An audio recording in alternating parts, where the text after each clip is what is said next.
Hello everyone. So now we'll say about the AC circuit with pure resistance. So in this we need to find the current, the instantaneous power and the average value. So first one, if you see the diagram, it says that so V is a supply. So consider an AC circuit with a pure resistance R. You can see there the R is connected, okay, and the supply voltage is given by V is equal to Vm sin omega t. So this I'll write it as equation number 1. The current flowing in the circuit is I. You can see there in diagram they have given I, which is flowing through the resistance.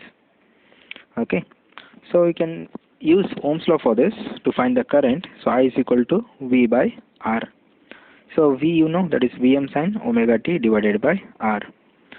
So hence, so I is equal to Im sin omega t. Okay. So when you compare these two equations, like V is equal to Vm sin omega t divided by R, and I is equal to Im sin omega t. Okay. So when you compare these two and simplify this, so you'll get Im is equal to Vm divided by R. So here the sin omega and t and sin omega t get cancels. So the remaining terms will be Im is equal to the Vm divided by R. So this is your maximum current. Okay, so from this you can draw the voltage and current are in phase. You can see there the voltage Vm and the current Im are both in phase. They are starting with the origin, so that is called in phase. Okay. So now we'll see about the instantaneous power. So to find the instantaneous power, we have the formula like P is equal to V into I.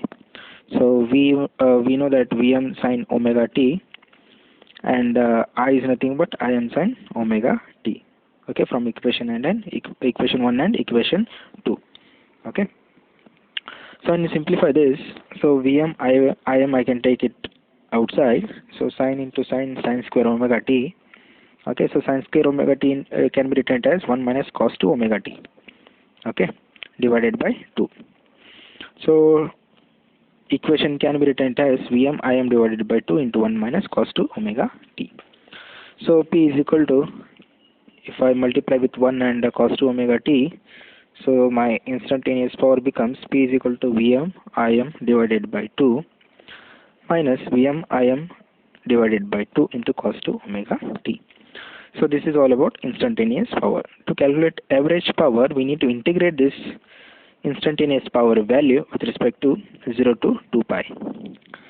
Okay, and this we need to find for with respect to the one cycle. So that's why we'll take 2 pi.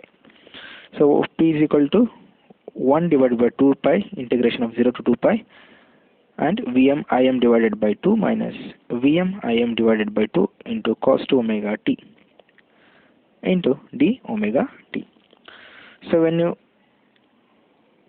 take separately the constant like Vm Im divided by 2 constant outside, so that equation can be altered like Vm Im divided by 2 minus 1 divided by 2 pi 0 to 2 pi Vm Im divided by 2 into cos 2 omega t into d omega t.